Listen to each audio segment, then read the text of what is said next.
Y Carles Puigdemont, Pilar. Una cosa es que no está en la agenda y otra cosa es que el encuentro esté descartado. No está en la agenda, pero estará. A mí la duda que me suscita es si estará en la agenda de 2023 o ya en la agenda de 2024, que tiene pinta de que podría ir mucho más allá de enero, febrero, porque, como deslizan desde el PSOE, quedan los presupuestos, es un cierre de año, bueno, cargadito políticamente, y esta semana, aunque Junts estaba dispuesto a tener esa reunión en Estrasburgo, claramente no era el día. Hay que recordar que, vale, hubo un debate muy tenso, muy político, muy cargado de política nacional, pero Pedro Sánchez iba a Estrasburgo, al Parlamento, a dar cuenta de la presidencia española del Consejo Europeo que se cierra ahora en este mes de diciembre. De eso iba a hablar Pedro Sánchez. No tenía sentido que se reuniera con Puigdemont. Veremos dónde es la reunión. A mí me gusta cuando Junts también desliza eso de sin mediadores, que sea una reunión que cuando se tenga que producir sea entre Pedro Sánchez y Carles Puigdemont. Puede gustar más o menos, pero es que es el interlocutor del pacto de gobierno Puigdemont, aunque no tenga cargo en el partido. Que eso se vaya a normalizar y que se normalice me parece bien, pero ya digo que yo creo que todo apunta a que lo veremos para el año que viene. Sí, vamos, estoy completamente convencido que esa reunión se va a producir. Yo creo que si el señor Turull se pensó ayer en esta casa que no... En la posición del presidente del gobierno o del gobierno, que no puedes emprender este camino para aprobar una ley de amnistía y eludir una fotografía con Carles Puigdemont. ¿Con quién estás negociando? Es que estás negociando con él, estás negociando con su partido. Pues claro. es que a muchos lo que les sorprendió, Pilar, es que cuando se vieron en Bruselas ni tan siquiera se saludaron. Claro. Si es público y notorio que está negociando el Partido Socialista con Junts. Efectivamente, si es que Bruselas no es Madrid y efectivamente no es Suiza. Yo creo que el coste de esa fotografía efectivamente sería fuera de Bruselas. No se saludaron estando a 2-3 metros, porque además el Parlamento Europeo está a esta distancia, porque además es que es muy pequeño el hemiciclo respecto a la tribuna. Quienes hemos estado allí lo hemos visto. No se saludaron porque no quisieron saludarse, pero en Bruselas, entre López Istúriz del Partido Popular y el señor Puigdemont no hay una diferencia de estatus. Los dos son eurodiputados del Reino de España.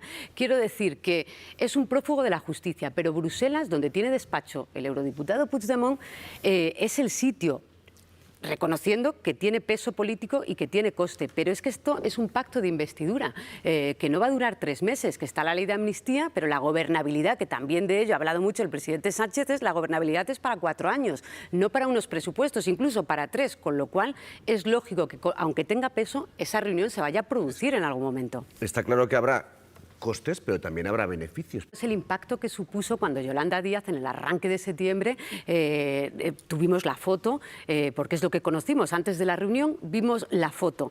Pero no era el presidente del gobierno. Entre Yolanda Díaz y Puigdemont. Digo que nos supuso un impacto porque hacía ¿cuántos años no veíamos a Puigdemont con un político español directamente, del gobierno de la coalición, con cualquiera, ni siquiera con los de Podemos en la anterior legislatura? Y es verdad que se acaba normalizando, por llamarlo así, a una velocidad pasmosa, porque ahora la amnistía ha iniciado su trámite esta semana en el Congreso y estamos hablando de cuál va a ser el camino legal de la ley y la constitucionalidad o no cuando pase por los tribunales correspondientes, ¿no? Y es verdad que esto es que llevamos, lo mencionábamos Maite y yo antes de entrar, lleva Sánchez 20 días de gobierno, que parece que ha pasado mucho más tiempo. Y el proceso de normalización con los actores de la investidura corre un poco la misma suerte, que se normaliza a una velocidad pues pasmosa. Pero hay que tener en cuenta un elemento importante. Institucional, la del Consejo General del Poder Judicial, para ambos, es obligatorio. Lo de la financiación también clama al cielo. Sí. Y después tenemos 2014, algo que es por dignidad. Que es el retirar la palabra disminuido de la Constitución española. Es verdad que tendrían que hacer el esfuerzo de apartar el ruido. Es un error en lo político y en lo institucional. En lo político porque no sé hasta dónde se va a arrinconar y a encapsular el PP en sí mismo, porque la estrategia de cara a la investidura de solo hacer política de la oposición desde la calle es insostenible para el primer partido, como dice el PP, el primer partido de la oposición. No puede estar solo en la calle. Hay una legislatura que ha arrancado y que es imprescindible que el Partido Popular en el Congreso y en las instituciones haga oposición y no delegue únicamente el papel de la oposición a Vox. porque lo que está haciendo ahora mismo es muy parecido a lo que hace Vox. Y en lo institucional, claro que es un error. O sea, los 3 temas de agenda que está planteando el Gobierno no son temas ni siquiera que tengan una politización extrema. Hablamos de la financiación autonómica, que el PP tendrá una posición con 11 gobiernos autonómicos que defender. Hablamos de una cuestión que decías, Mar, de dignidad. ¿Cómo no van a quedar ya de una vez para decir cómo van a cambiar, para acordar una fecha, un pleno, que a través de una enmienda se pueda cambiar la palabra disminuido de la Constitución? Y la parte constitucional es que si alguien piensa, y me voy a Europa, que preocupa la amnistía, pero no preocupa la renovación del Poder Judicial, si el comisario europeo ha sido muy claro hace un par de semanas, tienen que renovar el Poder Judicial, es un tema de peso capital. El Partido Popular... No, es que ahora voy a poner la reunión en enero. Es que usted se tiene que sentar con el presidente a hacer oposición desde el momento en el que le llame, porque igual tenía que haber sido Feijóo el que le planteara la reunión, pero ya que no ha pedido esas reuniones el PP, tiene que acudir a la Moncloa. Yo tengo la sensación, Luis, a 2023, sí, pero que esa no ha sido la causa. 21 fueron los últimos. Pero que en la investidura eso ya lo sabía el señor Sánchez. Creo que en este caso en la investidura ya sabía que no había presupuestos hay un y poco no lo de utilizó. todo, O sea, yo creo que lo local sí que influye, por eso digo que hay un poco de todo, que el PSOE está cambiando de pantalla. Aquí es evidente que por mucho que desde la Dirección Federal se diga que aquí no hay un pacto estratégico de apoyo que tiene que ver con la investidura, también es muy difícil de creer, porque son sinergias que se están produciendo y que tienen mucho que ver con los pactos de investidura a nivel nacional. Eso es cierto, pero eso es cierto, y de María Chivite Navarra, por eso digo a nivel que tiene que ver con una dinámica de investidura en la que Bildu es un socio que ha ido apoyando leyes del Gobierno en el Congreso, pero digo que también aquí hay un poco de verdad en todo, porque es evidente que el Ayuntamiento de Pamplona estaba absolutamente colapsado, y lo dicen todos los partidos políticos. El PNV, que puede no ser el más beneficiario de esto por la pugna que tiene con Bildu en las elecciones próximas del País Vasco, el PNV estaba diciendo que también apoya esta moción, que no había presupuestos desde 2021, que no se podía sacar adelante ningún proyecto, que había un bloqueo absoluto y que el anterior alcalde de UPN en el Ayuntamiento de Pamplona sí llegó a acuerdos y que la alcaldesa de hoy no ha sido capaz de llegar a ni un solo acuerdo desde que es alcaldesa desde mayo. Tiene que ver con 9 concejales y Bildu 8, por cierto, que es que es segunda fuerza problema política. existía ya en el segunda fuerza política. Bueno, pues le vamos a preguntar sobre todo esto que estáis... Cierto, Maite, Bildu es un partido que se vota en el País Vasco y es el partido más votado en las elecciones generales. Hay partidos que se votan y no son precisamente ni edificantes y es un partido ni respetables. Que es primera y segunda fuerza política en el País Vasco. Lo digo porque estando completamente de acuerdo contigo, erraríamos si miráramos todo lo que está pasando en el País Vasco desde Madrid únicamente. En el País Vasco, Bildu es muy fuerte. Bildu, en el pacto que firmaron ayer, se comprometió expresamente, que a mí me parece importante, que lo sigan haciendo en ese recorrido que le queda, se comprometió expresamente a reparar la memoria de las víctimas de ETA en el pacto. Pero mira, es significativo también, si nos vamos a la prensa del País Vasco desde hoy, al Diario Vasco, al Correo Vasco, la moción de censura de Pamplona es una noticia, la quinta noticia en un rinconcito de ambas portadas de los periódicos. La noticia es que Sánchez sigue manteniendo como socio preferente al PNV. La portada de los periódicos es los municipios de Vizcaya que van a poder limitar el alquiler, que no se suben los tipos de interés y que ayer hubo lleno en Anoeta. Pero la jerarquización de las noticias quiero decir que Bildu es no importante, indica la importancia de ellas, las que hagan los compañeros vascos hacen muy bien. Es importante porque Bildu está más normalizado en el País Vasco de lo que está en la política nacional, en el Congreso de los Diputados, en el hervidero de la política nacional. Y por eso digo, estando de acuerdo, no deberíamos de alejarnos de lo que está pasando en el País Vasco. Pilar, solamente falta una cosa. En ese recorrido que tú dices, es muy fácil. Ese recorrido no hay que esperar ni un mes, ni 2, ni tal. Es condenar abiertamente a ETA. Lo condena Bildu en sus propios estatutos. Por cierto, colaborar en la medida de lo posible. Maite, eso hay que decirlo también. Colaborar en la medida de lo posible a que se esclarezcan los 350 asesinatos que están sin esclarecer. Eso no está en manos ni del Partido Socialista, ni del Partido Popular, ni de ninguno de los que estamos aquí, ni de nuestros telespectadores. Está en manos de Bildu. Pero yo aquí tengo una pregunta. ¿Bildu es un partido legal? Sí, es un partido legal. Sí. No comete ninguna ilegalidad, porque si no, la gente que lo critica por entrar en el juego político teniendo a miembros de ETA debería ir a los tribunales. Pero los tribunales aquí no están actuando. Es decir, Bildu es un partido legal, metido en el juego democrático, que ha optado por las vías pacíficas. ¿El problema no será que Bildu ha tocado poder? ¿no? Y que se una les cosa está es llamando... que Bildu entre en el juego democrático y otra cosa es que gobierne Pamplona. O sea, aquí el problema, porque a mí me gustaría ser extraordinariamente clara con la audiencia. ¿Cuál es el problema? ¿Que Bildu esté en el juego democrático o que Bildu vaya a gobernar Pamplona? Es que la diferencia precisamente es esa. Vamos a ver. No. El Partido Socialista lleva ya pactando años con Bildu.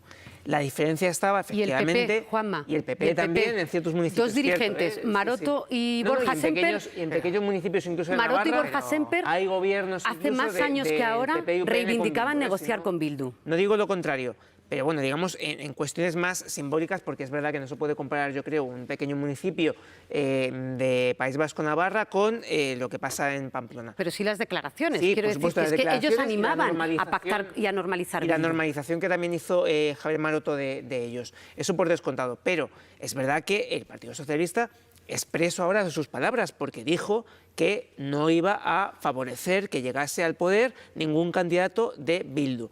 Sí que es verdad, y este eslabón se nos había, digamos, quedado colgado, que el pasado mes de octubre ya el PSOE aupó a la presidencia de la Federación de Municipios y Concejos de Navarra a un miembro de Bildu, al alcalde de Tafalla.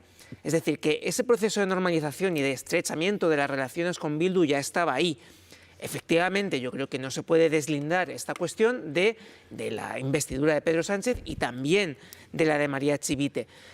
Por lo tanto, sí que es verdad que el Partido Socialista ha cruzado una pantalla que, francamente, yo que me dedico durante años a... Pamplona. Es que estamos hablando de que van a llegar dentro de unos días a la alcaldía de Pamplona. Ya sucedió, 2015-2019, gobernó Bildu la alcaldía de Pamplona. Sí, sí, pero no gracias al están Partido sucediendo Socialista cosas de que también Navarra. han sucedido.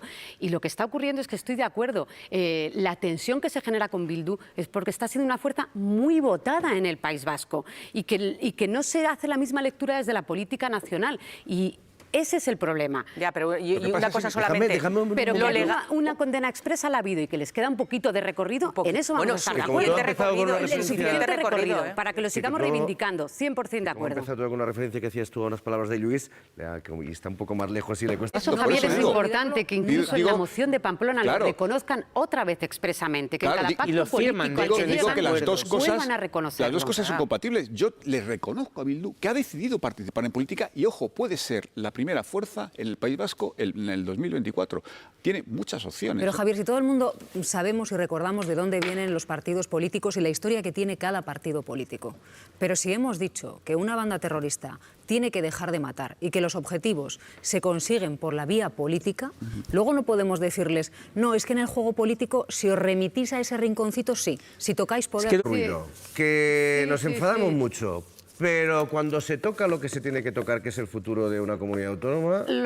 Efectivamente, desencuentro de los nada. portavoces en el Congreso del PP, los más duros. El nivel dialéctico, el más elevado posible. Pero yo celebro que hayan pasado estos dos acuerdos en dos comunidades estamos viendo autónomas la tan otra. importantes para Andalucía. El acuerdo de Doñana con Teresa Rivera, que afectaba a miles de ganaderos, de agricultores, en este caso de la zona de Doñana, que llevaba un año paralizado, que tenía que retirarse esa ley por ilegal, porque además nos hubiera multado Europa. Y es un acuerdo importante. La foto del amor que decíamos en su momento viendo pasar a Rivera y al presidente andaluz Moreno Bonilla, y el acuerdo de Valencia son dos ministros, vicepresidenta en este caso, llegando a acuerdos con presidentes autonómicos del PP que benefician a las comunidades autónomas y a los ciudadanos. Esa tiene que ser la dinámica de la legislatura en las comunidades autónomas, por más que desde Madrid se pongan, pues no se reúna Feijóo con Pedro Sánchez en un tema tan importante, volviendo a las comunidades, como la financiación autonómica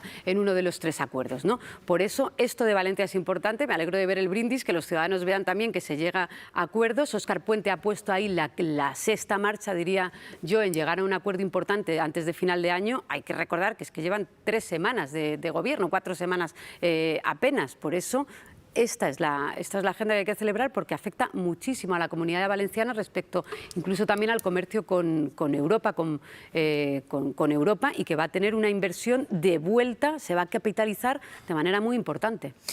No hay acuerdo con felicidad completa. Tampoco piensen ustedes, porque el Partido Socialista, ahí veían ustedes a Óscar Puente, ha sacado adelante el acuerdo, a Compromís no le gusta.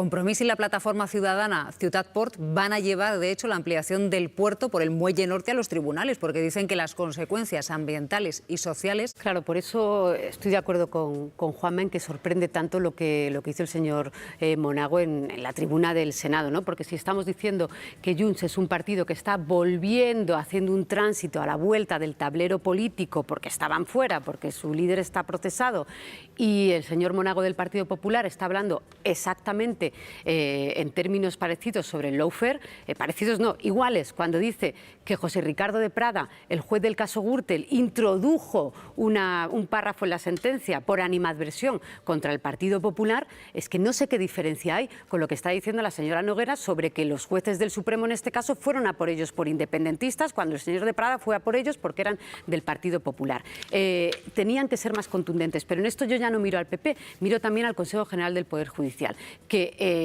en un esfuerzo casi melancólico, digo, porque cuiden un poco su reputación, no pueden salir hace 2 días con un comunicado en contra de Míriam Nogueras y no salir con un comunicado a favor y protegiendo al señor de Prada. Tienen que manifestarse en la protección de todos los jueces, no solo en los que consideran ellos que a lo mejor estarían seleccionados sus vocales en el mismo sentido conservador en el que están ellos, ¿no? Por eso hay que apelar al CGPJ en que si no depende de ellos que se renueven, sino del Partido Popular, por lo menos que en este contexto político sean un poquito ecuánimes. Pero dicho esto, yo me alegro de que Félix Bolaños haya llamado a los jueces, porque efectivamente no se pueden producir estos ataques a los jueces en sede parlamentaria. Los jueces son muy corporativistas, ya de tradición corporativista, con lo cual ahora, ante estas embestidas, lo son mucho más y es lógico.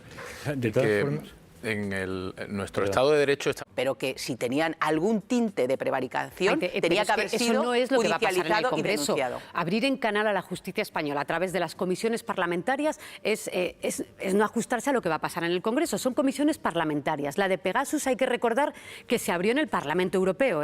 Se abrió en 2 ocasiones, ya se ha cerrado. Es decir, estamos llegando un poquito tarde a la comisión Pegasus. Es absolutamente normal que se hable de una comisión Pegasus porque pasó en Bruselas. Y esas comisiones, veremos a quién llaman, pero hay que recordar que comisarios y la cúpula de la Policía Nacional de este país también fue a declarar, en el caso Kitchen, por ejemplo, al Congreso de los Diputados.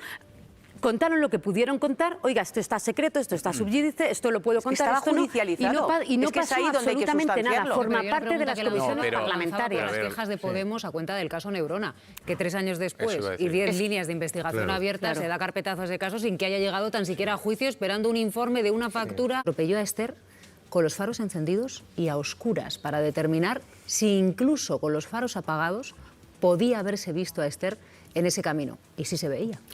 Sí, quien conozca efectivamente ese equipo de la Guardia Civil sabe que es de élite, que son muchos años ya de investigación, que la investigación científica es absolutamente minuciosa y que en este caso lo que ocurre es que tiene la Guardia Civil probado, porque ellos lo atestiguan así en su informe, cómo la atropelló esa noche y por dónde pasó, cómo fue a la casa, cómo fue al coche, cómo lo lavó incluso. ¿Qué ocurre? Que los hechos materiales no se conservaron, que no se conserva el ADN donde tiene que estar el ADN, que no hay fotografías, que no hay imágenes, y esa es la dificultad que va a tener la jueza. Por eso la declaración de esta mañana es fundamental, porque de la declaración, de las contradicciones y de lo que diga, la jueza seguirá adelante con esa imputación. Recordar que el acusado siempre se ha desentendido. No, siempre se ha desentendido, pero de la declaración de hoy seguirá o no adelante la acusación de la juez con un informe que está blindado por parte de la Guardia Civil. Yo le quería preguntar.